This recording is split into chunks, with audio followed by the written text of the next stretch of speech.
سال 1990 یه دلخگ آمد که هیچ کس نمیتونه او را فراموش کند.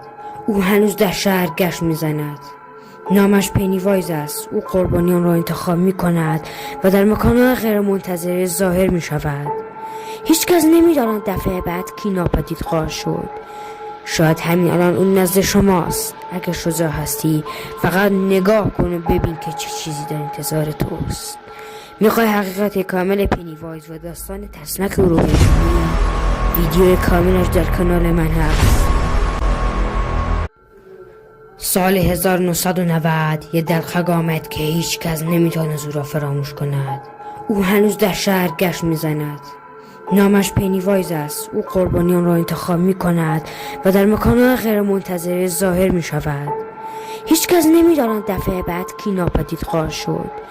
شاید همین الان اون نزد شماست. اگر شجاع هستی فقط نگاه کن و ببین که چه چیزی در انتظار توست. میخوای حقیقت کامل پنیوایز و داستان ترسناک او رو ببینی؟ ویدیو کاملش در کانال من هست.